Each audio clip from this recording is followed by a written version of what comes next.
Que les bendiga, mis amados hermanos. Les saluda el doctor Adrián Nájera, la Universidad Teológica Dayspring Theological University. Tienen un número en pantalla donde se pueden comunicar con nosotros al 469-628-9291 o también a través del sitio web www.dtuniversity.org. Continuamos con nuestra parte 2. Estamos todos en capítulo 1, que es la resurrección, página 8. Amén, estamos estudiando la materia, conociendo la verdad acerca de la resurrección. Soy el doctor Adrián Nájera. Hay errores que cometemos como ministros. Fallece alguien, oficiamos el servicio y decimos las cosas equivocadas. Entonces tenemos que saber qué es la resurrección. Tenemos que saber cuál es nuestra postura como cristianismo. ¿Ok? Definir el significado de la resurrección es una tarea de increíble importancia, porque nosotros vamos a oficiar servicios como ministros de culto. La resurrección no quiere decir revivificación. No es vivificación. Vivificación es ser revivido, como Jesucristo lo hizo. La revivificación se da cuando un muerto vuelve a la vida, pero al final de cuentas tendrá que morir de nuevo. Así que ser revivido no es el ser resucitado.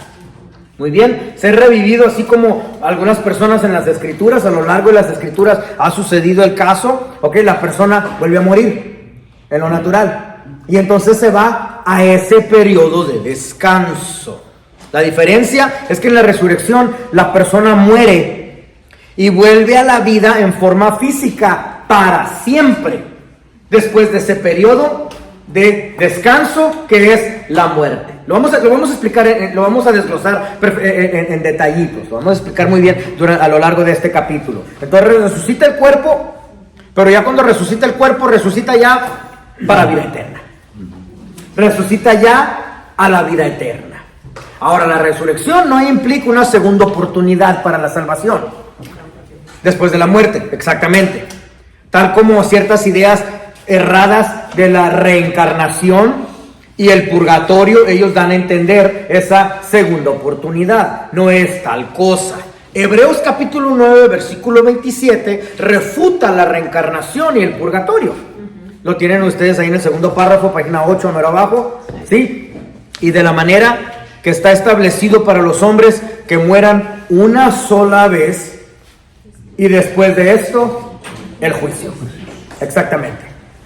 El concepto de la resurrección no implica tampoco, estoy en el último párrafo, que todos, creyentes y no creyentes por igual, puedan evitar el castigo del infierno al final de su vida.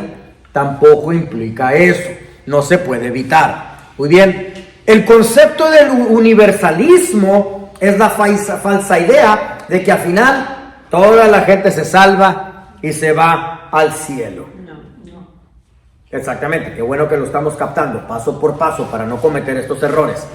La doctrina de la aniquilación es los no creyentes dejan de existir sin ir al castigo eterno. Tampoco podemos cometer ese error. ¿Ok?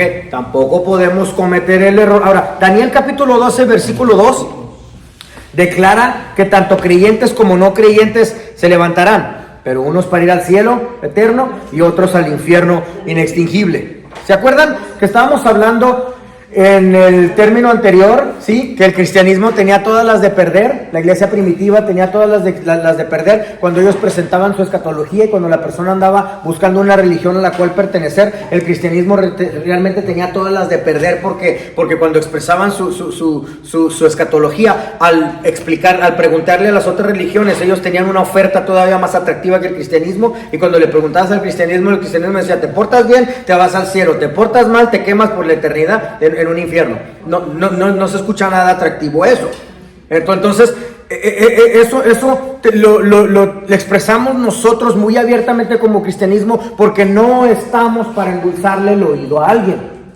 Estamos para expresar una verdad, la cual va a venir alguien detrás de nosotros, que es el Espíritu Santo, y va a hacer su trabajo para sanar a la persona y traerle la explicación, hacerle una lógica espiritual, ¿sí? A la persona. Entonces, Daniel capítulo 12, versículo 2 aclara estos puntos. Se levantarán muchos de los que están muertos y enterrados algunos para vida eterna y otros para vergüenza y deshonra eterna. Es nuestra postura como creyentes. Defendemos esa postura. No es tu responsabilidad suavizarle el oído a alguien, sino hablar la verdad, porque viene un consolador detrás de ti, quien va a sanar a la persona y quien le va a explicar, quien le va a hacer una invitación a que tiene un vacío que debe llenar y solo lo puede llenar con Jesucristo. ¿Ok? Pero no puedes vivir esta vida tratando de hacer tu cristianismo atractivo, diciendo se los tengo que suavizar o sugarcoat it, enmielarlo para que le entren a mi cristianismo y vengan a congregarse con nosotros. Tu postura es presentar una verdad, porque viene un consolador. Aún si dices la verdad, es hasta mejor, porque plantaste en la persona una semilla, una duda que solo el Espíritu Santo puede utilizar como invitación para que la persona vea que su vacío realmente puede ser lleno de alguna manera. ¿Sí? Segundo párrafo, página 9. La resurrección no es, tal como lo enseñan los adventistas del séptimo día, el despertar de aquellos que están en sueño del alma. No puede ser un sueño, porque cuando sueñas existe todavía conciencia, ¿verdad? Cuando sueñas, todavía tienes conciencia. Sí, estás consciente. Es un subconsciente. Es lo que llaman la psicoterapia el superello. ¿Ok? Porque cuando sueñas, ¿verdad que todavía hay vida? Sí. Exacto.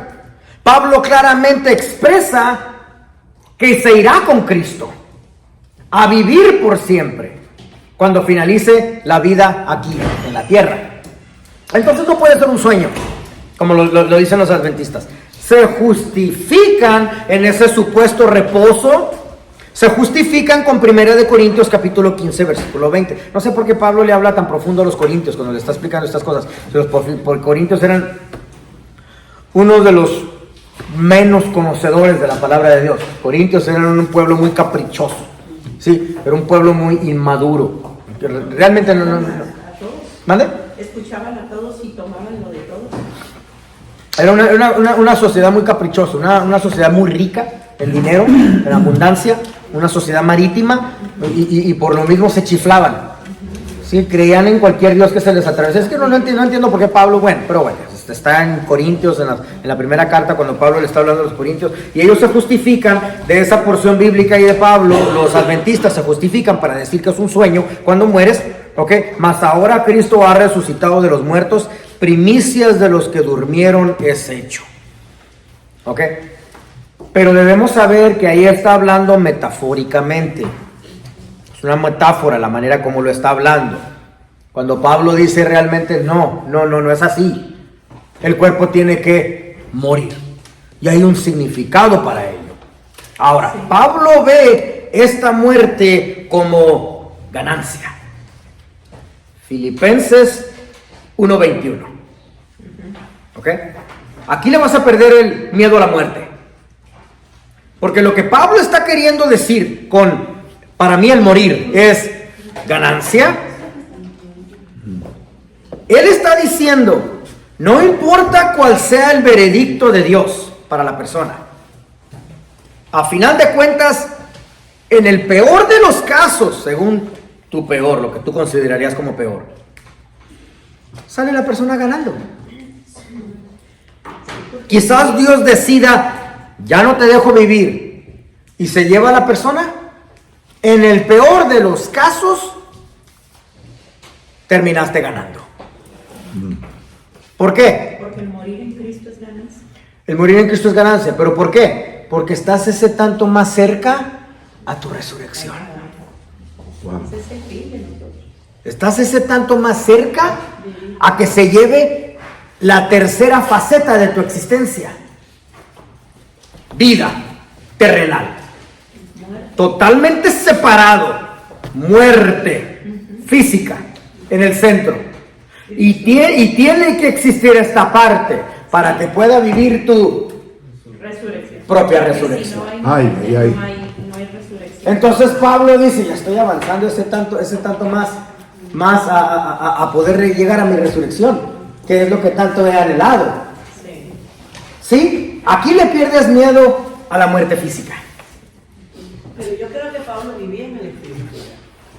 Él es muy importante ese punto que estás queriendo decir, porque al vivir en el Espíritu, él ya tiene una noción de dónde quiere ir y está viviendo una esperanza en carne. Ya tiene el entendimiento. Ya tiene el entendimiento. Entonces, al tener ese entendimiento, él ya está añorando sí. Él dice, yo quisiera irme, pero ustedes no están lo suficientemente maduros. Así que también me preocupa que los estoy dejando bien caprichosos a ustedes. Ya quiero irme, pero no puedo irme. Quisiera y no quiere dejarlos solos porque no están maduros. Ya quiero irme, pero pues Dios no ha decidido que ya me vaya. Yo hace muchos años yo tuve un éxtasis que mi cuerpo se levantó. Yo me fui de mi cuerpo y estuve en un lugar. ¿Sucede en el Espíritu? Sí. Sí. Cuando yo regresé, yo era una bailadora de primera y tremenda. Yo regresé y mi vida cambió. Años más tarde estoy viviendo en un peso de gloria constantemente. Y yo creo que ya yo vivo en el Espíritu. No me deja pensar, no me deja pecar. Aleluya. Yo camino en el Espíritu. Yo creo que yo estoy en el Espíritu. Yo morí en el momento que yo me fui en el Espíritu. Si Dios me quiso regresar es para que yo se lo cuente a todos ustedes. Sí, Pero definitivamente. yo hoy camino en el Espíritu. Así debería ser para todo creyente. Sin embargo, te pellizco lo vas a sentir. Yo soy su voluntad. Y bien sabroso que lo vas a sentir si te llego a pellizcar bien duro. No, claro. Exactamente. Claro que lo sé. Exactamente, sí. Y sigo pecando, déjeme decirle, no soy perfecta, porque mi vista peca. Y de momento me arrepiento y digo, Señor, ay Dios mío, ay santo. Dímelo. Estoy de acuerdo con ella, no la refuto, simplemente la apoyo en la palabra que decía Pablo, porque Pablo vivía en el Espíritu, pero decía constantemente hago lo que no quiero, porque el pecado mora. Porque estaba todavía en la carne. Constantemente esto. Entonces, sí pecamos, pero viene el arrepentimiento y continuamos diariamente llenando el espíritu nuestro espíritu de la palabra para caminar en el Espíritu. Porque si al siguiente día tú no continúas llenándote de la palabra, teniendo la comunión con el Señor, entonces te vuelves a vaciar. Entonces constantemente estamos siendo atacados por este mundo. Atacados es la palabra que es decir. Entonces va a ser una batalla constante hasta que nos vayamos de esta carne. No, ya yo aprendí ese ataque. Cada vez que yo siento un ataque, yo digo, ¡Ey, santo! Amén. Porque el Espíritu Él es mi consolador, mi abogado. Yo lo llamo enseguida y aquí está. no vive dentro de nosotros. No, pero yo lo siento. Lo más lindo de todo es que yo siento ese peso de gloria y yo me doy cuenta, aquí está. Porque es el poder del Espíritu Santo. Ajá. Qué bueno que están haciendo estos comentarios, porque entonces eso es lo que es una vida victoriosa en la carne, bajo la cual ese mismo espíritu, esa misma vida espiritual que ustedes viven, que vive el creyente, es lo que nos hace perder todo temor Amén, aleluya. a perder el cuerpo en una muerte. Aleluya. Porque sabes que hay algo superior a lo que, a lo que este cascarón vive en esta tierra. Una vida mejor. No, espérate, tampoco vamos a verlo como una vida mejor. No, una vida mejor mientras estás aquí en esta tierra. No, en la resurrección con Cristo. En la resurrección con Cristo, sí, pero Sí. vamos a ir por fases. La resurrección tampoco es simplemente la vida después de la muerte. La resurrección tampoco es simplemente la vida después de la muerte. Porque sí existe una separación del alma y el cuerpo. Aquí ya estamos metiéndonos en lo que les decía al principio, errores que cometemos como ministros. Fallece alguien, oficiamos el servicio y decimos las cosas equivocadas. Leemos la porción bíblica, 2 Corintios 5:8, pero confiamos y más quisiéramos estar ausentes del cuerpo y presentes en Cristo. Somos de cuerpo natural, somos de cuerpo material y alma inmaterial. Por lo tanto, para estar en la presencia de Dios, estos deben ser separados. La muerte es lo que los separa. ¿Todos conmigo? Vamos a aclarar rápidamente antes de continuar ese concepto, porque sí lo vamos a explicar detenidamente. Antes de explicar eso, vámonos a página 10, Samuel arriba, para poder cubrir rápidamente y quitar del camino ya los que mueren sin Cristo. La Biblia enseña que somos de cuerpo material y alma inmaterial. Al momento de morir, estas dos partes se separan. Nuestro cuerpo se va a la tierra y el alma de los creyentes va con Dios. El alma. El alma de los no creyentes va a un lugar que a la Biblia se refiere como cárcel. 1 de Pedro 10:19. O el Hades. Lucas 16:19-31. En este lugar los no creyentes sufren justamente hasta presentarse ante Jesús para ser sentenciados a los tormentos conscientes y eternos del infierno. Entonces, el alma automáticamente se va al Hades, que es como una cárcel. Así que el no creyente sufre de inmediato. Es un tormento consciente. Y también es eterno. Pero vámonos al creyente. ¿Qué le sucede? Para el creyente, la resurrección volverá a reunir el alma con el cuerpo. ¿Todos conmigo? Pero no de inmediato. Lo vuelve a unir con un tiempo de muerte. Anoten por favor la palabrota. Anástasis. Yo sé que la tienen en sus libros, yo sé que la tienen ahí, está anotada, tercer párrafo, número abajo. Anástasis, que significa vida nueva después de un tiempo de estar muerto. Lo interesante de esto es que Jesucristo lo hizo primero. Lo interesante de esto es que Cristo es el prototipo que llevó a cabo el acto y la separación de tiempo en medio, ¿sí? Para poder decir que nosotros íbamos a repetir el mismo molde. ¿Sí? En esto no hay diferencia entre paganos y judíos y cristianos. Todos ellos entendían que el término griego anástasis, sus afines y los demás términos relacionados con los que no encontraremos significaban vida nueva después de un tiempo de estar muerto. Sí, lo repito una vez más, sin problema. Para el creyente, la resurrección volverá a reunir el alma y el cuerpo, pero no inmediato. Una pregunta tengo yo. ¿La alma es el mismo espíritu? ¿Vale? ¿El alma es el mismo espíritu? No, el alma no es el espíritu. El alma es la que recibe instrucciones del espíritu. Cuando el alma está referida en tu Biblia, utiliza mucho el término corazón. El entendimiento. Entendimiento, como también sentimientos. Son los sinónimos de los cuales tu Biblia va a hablar el alma. Las emociones. De la conciencia. Sí, exactamente. Es la cuna de las emociones. Es la cuna de las emociones. Sí, el alma. Lo almático recibe instrucciones del espíritu. Entonces cuando se va el alma, entonces son La conciencia. emociones o la conciencia. Eso sí, ya perdiste eso. Dios se lo llevó con sí mismo y lo vuelve a mandar a reunirse con el cuerpo para el momento de tu resurrección. Para el momento de tu ¿El espíritu en qué lugar queda? No, ya no. Pues el espíritu es mismo. Le pertenece a Dios. Es de Dios. Es de Dios totalmente. Es que estás queriendo en dos frases hacerle sentido a lo que quiero explicar por toda una hora. Permíteme. ¿Ok? Por toda una hora quieres en dos frases que te lo explique. Entonces, y necesito ir bien en parte para poder comprender esta parte. Ok. Dímelo cantando. Una pregunta. O sea, cuando usted explica de eso, de que el cuerpo se va a unir con el alma, entonces la manera que nosotros vamos a vivir delante de Dios, ¿va a ser el cuerpo o en el espíritu? Porque dice que seremos transformados. Dijiste un término equivocado ahí. No, es que igual. Estás queriendo en dos frases que te responda todas las siguientes 2 horas. Sí. Una historia de 2 fases separada por una muerte necesaria entre estas 2 frases. Entre estas 2 fases. Necesitamos ir por partes. Esto es una historia de 2 fases, separada por un periodo intermedio.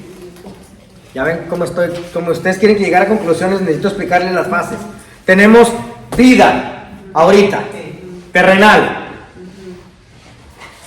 Tenemos una muerte, un periodo intermedio. Después de esta muerte intermedio, entonces tienes tu resurrección. de tu tripartito se va a ir con Dios tu alma unida con tu cuerpo. Ya te respondí tu pregunta.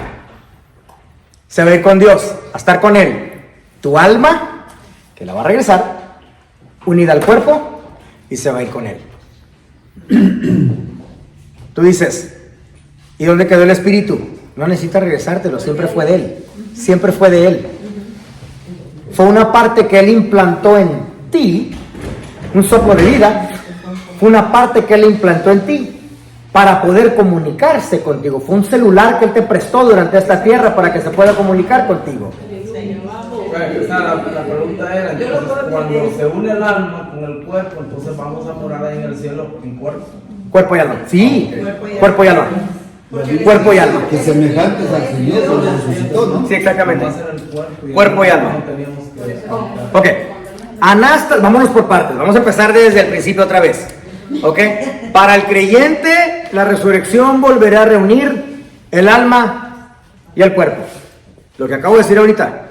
Para el creyente, la resurrección. Estoy en esa tercera parte, como si ya estuviéramos ahí. ¿Sí? Pero no de inmediato, sino con un tiempo de muerte aquí en medio. Vida nueva, después de un tiempo. Anástasis es una vida, después de un tiempo de estar muerto, aquí en el centro. Y por eso Jesucristo llevó a cabo y ejecutó su tiempo de estar muerto. Sí tenía que estar muerto. Hermano Nájera, ¿Sí? ¿y dónde está el alma en ese tiempo de espera? Solo tendríamos de referencia lo que habló en la parábola del rico y de Lázaro. Solo esa sería la referencia de dónde están las almas de los creyentes mientras regresamos. Seno de Abraham. Cuando estaba en la cruz, dijo, desde ahorita estarás conmigo en el paraíso. Bueno, me refiero, ese es el paraíso. ¿Qué hacemos ahí? ¿No estamos dormidos No. como dicen los No, fiestando, tomando y adventistas? No, tampoco guarachando, no, estás inconsciente, no. Tú quieres un guaguancó cubano ahí arriba, no, inconscientes, estás descansando, Ajá, ahí es donde Estás está el descansando. tiempo, y entra el reposo. estás Aleluya, descansando, Jehová. es un tiempo de reposo, es un tiempo de reposo, Porque exactamente. no podemos estar viviendo la vida del milenio, digamos, como a veces pensamos, o sea, que vamos a estar allá, porque a veces... No puedes decirle en el funeral a la familia que va a estar colgado de una nube comiendo uvas tu familiar ahí arriba. No puedes mentirle de esa manera porque estás utilizando términos y definiciones paganas, lo que el pagano cree. O lo que aún, o están metiendo, porque he escuchado, cuando están metiendo lo que vamos a vivir en el milenio, lo están poniendo ahí, o sea, ahí cuando se está dando el... Cuando la persona está falleciendo, acaba de fallecer, sí, lo mandas a adorar a Dios con los ángeles. No se va a adorar a Dios con los ángeles. No va a descansar. ¿Sí? Ahora, según Wright, en esto no hay diferencia entre paganos y judíos y cristianos. Todos ellos entendían que el término griego anástasis, sus afines y los demás términos relacionados con los que no encontraremos significan vida nueva después de un tiempo de estar muerto. Los paganos negaban esta posibilidad. Algunos judíos la afirman como una esperanza futura a largo plazo. Prácticamente todos los creyentes sostenían que había ocurrido a Jesús y que les ocurría a ellos en el futuro. Ok, lo que acaba de decir aquí, algunos judíos lo afirman como una esperanza futura a largo plazo. Eso es porque la escatología judía no ha sido definida por completo. Eso debes saber. La escatología judía no ha sido definida por completo. Llegas a preguntar a un judío, ¿dónde termina todo? Ellos no te lo van a explicar. Ellos te van a decir, es que nosotros como religión no tenemos todavía una definición. No han determinado cómo se acaba su escatología. El cristianismo tiene más respuestas que ellos. ¿Por qué? Porque creemos en Jesucristo. Porque Jesucristo ya lo efectuó. Porque Él dijo que íbamos a vivir. Así que nosotros tenemos más esperanza, más explicación de nuestra escatología que lo que el judío tiene definido para cómo van a terminar ellos. Porque ellos todavía están esperando. Exactamente. En otras palabras, la resurrección de una forma era una forma de hablar de una nueva vida. La postura que sostenía el cristianismo y que todavía sostiene el cristianismo es tal como se efectuó en Jesús, igual nos sucederá a nosotros. Esa es nuestra esperanza resurrectiva. ¿Ya? Una nueva encarnación viviente después de un periodo de estar muerto. Vida, después de la muerte. La única manera que te puedo explicar esto es una historia de dos fases, separada por una muerte necesaria entre estas dos fases. Y esas dos fases, esta separación del medio se llama muerte, periodo intermedio. Esta vida es un estado, esta vida, la que estás ahorita, es un estado final. Mira, vamos a leer página 11, segundo párrafo, para poder entenderlo mejor. La resurrección como tal iba predecida por un periodo intermedio en un estado de muerte. Allí donde encontramos una historia con una sola fase, un acontecimiento de muerte que va seguida inmediatamente por un estado final. O sea, se acaba tu vida terrenal. Por ejemplo, de bienaventuranza incorpórea, es decir, una enorme bendición con nuestros cuerpos incluidos en el momento de tu resurrección. Una bienaventuranza incorpórea. Los textos no hablan de resurrección. Una resurrección entraña un contenido definido, algún tipo de encarnación y una forma narrativa definida, una historia con dos fases, no con una sola. Este significado es constante en todo el mundo antiguo. Wright reitera lo siguiente, vamos a leerlo. La resurrección denota una nueva vida corpórea que seguiría a continuación de cualquier vida después de la muerte. Vida después de la muerte, la resurrección. Por definición, la resurrección no era la existencia a la que uno podía pasar inmediatamente después de la muerte. No era una vida celestial incorpórea, era una etapa ulterior, fuera y más allá de todo. Así que no podemos definir la muerte como estar entrando a nueva vida. No digas eso. No podemos definir la muerte como estar entrando a nueva vida, porque es una fase de separación. Vamos por partes, por favor. Yo sé que quieren saber cómo vas a estar comiendo uvas ahí en el cielo y todo, pero espérate, todavía no llegamos ahí. ¿Ok? Es el periodo intermedio entre las dos vidas. Es importante que sepas ese periodo de muerte y que es importantísimo. Escúchenme, es importantísimo porque es tu identificación con Cristo, que Él sí murió. Y significa que tienes que morir para entrar a tu nueva vida espiritual. ¿Me explico? Porque somos eternos, o sea, así es. Como ministros, haces un funeral. Por favor, no mientas si le digas que entran a mejor vida. No entran a ninguna vida. O que están en la presencia de Dios, tampoco, porque ambos conceptos son conceptos paganos. Pero lo hemos hecho erróneamente. No quieras agasajar el oído de los familiares o mentirles solo por hacerles sentir bien. Ese periodo intermedio de descanso es la muerte física y la tienes que valorar en palabras. Le tienes que dar su fuerte valor. Esa parte intermedia. ¿Por qué? Porque les estás dando, quiero que entiendan este sermón, porque les estás dando esperanza que pueden dejar de sufrir. Esperanza que hay un momento en el que ellos pueden parar de ser molestados por los demonios. Es una esperanza, pero falsa. Es una esperanza, se llama muerte. Es un lugar bonito, es un lugar necesario, es un lugar de separación.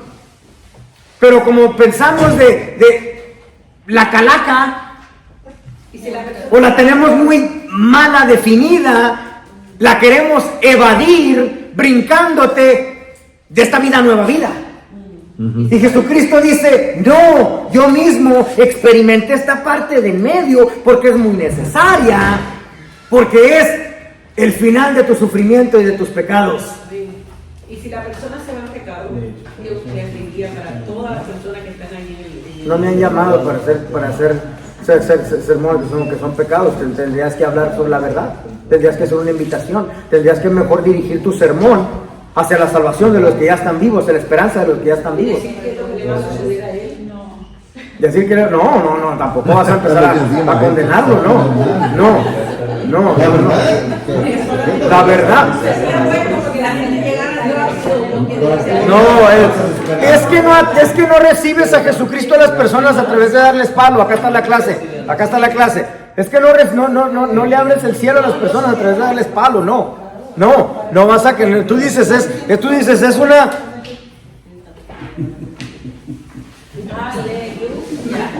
Ya no fueron los tacones. ¿Ya? Ok, thank you. Es la escuela del Chavo del Ocho. Ta. Es una bienaventuranza incorpórea, incorporando el cuerpo con el alma en ese momento de la resurrección. Pero esta parte de muerte en el centro la queremos evadir. No se puede evadir. Fue una belleza que Jesucristo mismo venció. Fue una vida, fue una etapa donde Él vino a ganar. Y como ministros, porque la pensamos de una manera mala, porque se llama muerte, la queremos evadir, llevar a la persona a nueva vida. Entonces estás evadiendo la cúspide de la victoria de Jesucristo, la resurrección de la muerte. Sí, porque venció esta parte de medio, porque es donde ganó las llaves de la misma muerte, porque es donde Él se le encontró con una tumba vacía.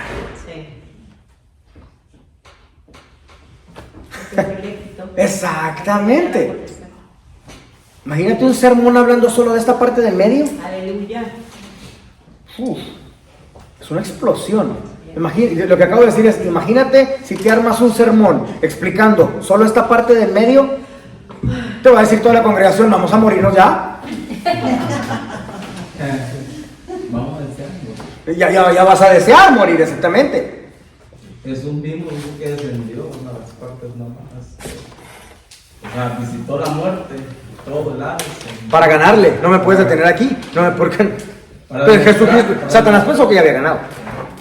No me puedes detener. ¿Por qué no me puedes detener? No tengo pecado del cual no me puedes detener. Hasta se burló a Satanás en su cara. Digo, y no solamente me voy, sino me llevo esto. Pues para enseñarnos que la muerte. Sí. ¿Regresará, pastor? ¿Regresará Jesús de nuevo a ese lado? A recoger las personas que se fueron en este tiempo en pecado. Esa clase tarda como 10 horas para explicar. Claro, sí. Te van a presentar el juicio y después del juicio dice que será arrojado. Para los que están allá abajo para salvación, no. Ajá. No. Para los que están allá abajo para salvación que se presente para ellos, no. No, para salvación no. Porque no hay una segunda oportunidad. Pero se les va a dar el juicio para que sepan el porqué. Por eso es tan evidente. Yo no quiero ni pensar en eso. Si yo no quiero ir al infierno, yo no quiero que nadie, ¿están oyendo? Nadie vaya. Y esa es mi oración y la pido de rodillas, llorando, gimiendo, de todas las maneras. Sí. Sí, exactamente. Capítulo 2. ¿Por qué la resurrección es tan importante? Muerte. No hay garantías en nada en esta tierra, ustedes lo saben, ni en ganarte la lotería, ni en hacerte rico, ni no hay ni garantías ni de nuestros trabajos, no hay garantías de nuestros empleos, no hay garantía de que vamos a tener vida, que vamos a tener éxito. La vida es un enorme riesgo. Una sola cosa está garantizada. Bueno, aquí en este país le gustan decir pueden decir dos cosas, ¿verdad? Solo hay dos cosas garantizadas: el IRS y la muerte, ¿verdad? Hacienda, los impuestos, que vas a pagar tus impuestos, es imposible evadir impuestos. Ya me di cuenta de eso, hace un mes me di cuenta de eso, ¿verdad, baby? Sí, nos dimos cuenta, entramos a la oficina de él, contador, salimos más asaltados que... Bien asaltados que salimos de ahí.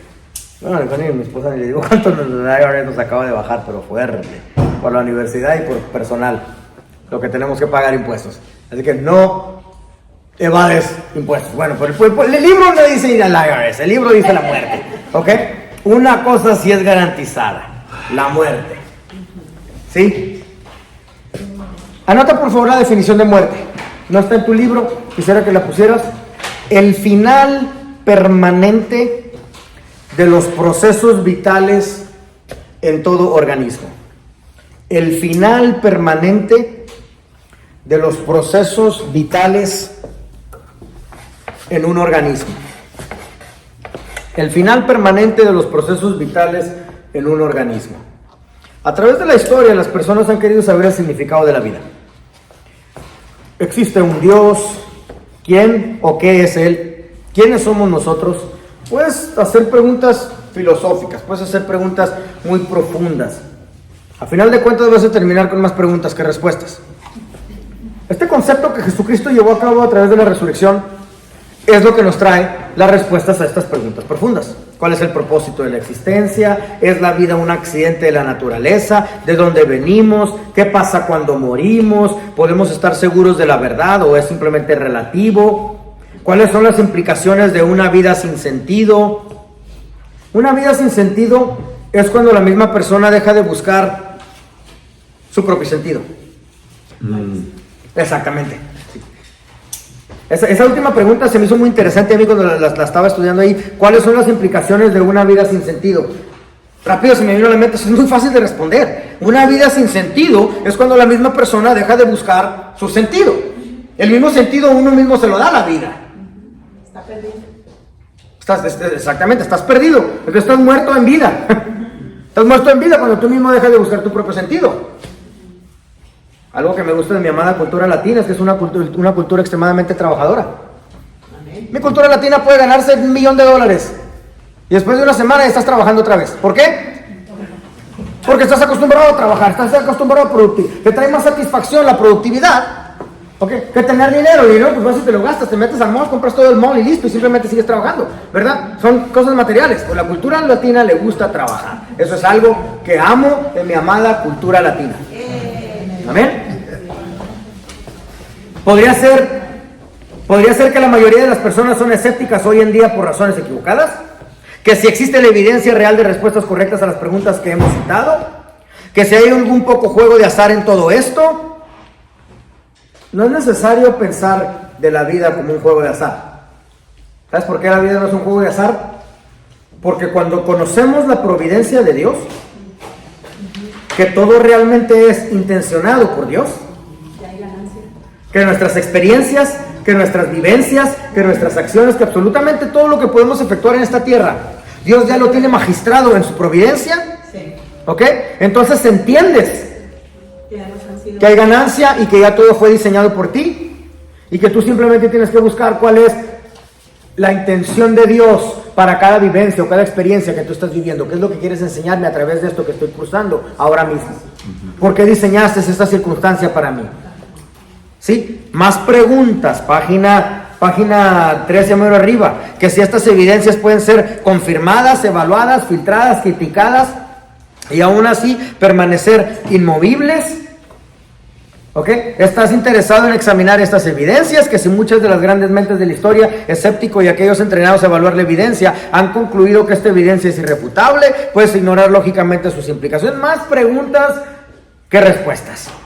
Todo esto es un intento absurdo y muy mundano de darle respuesta o de tratar de hacer sentido a algo que es exclusivamente espiritual. Tu resurrección. ¿Sí? Todas esas preguntas están en este libro simplemente para hacerte entender que el ser humano filosóficamente ha intentado darle respuesta a algo que puede ser solo contestado en tu interior, en tu espíritu. ¿Sí? En la resurrección es un tema espiritual. Las respuestas, página 13, segundo párrafo, todo se resume en esto. Si la resurrección de Jesucristo es verdad, este es el más importante y singular evento en la historia de la humanidad. En otras palabras, tú estarías repitiendo lo mismo. Amén. Tú estarías viviendo esa parte espiritual y por eso es algo para tú poder entenderlo en fe, recibirlo en fe, vivirlo en la fe. Aún los más grandes cerebros de la historia, las grandes autoridades y filósofos opinan sobre la veracidad del cristianismo. Ahí te dice algunos de ellos. Mortimer Adler, ¿sí lo ven? Uno de los más grandes filósofos de su época, editor de la Enciclopedia Británica y productor de los grandes libros de la civilización occidental. Él certifica: creo que el cristianismo es la única lógica y consistente fe en el mundo.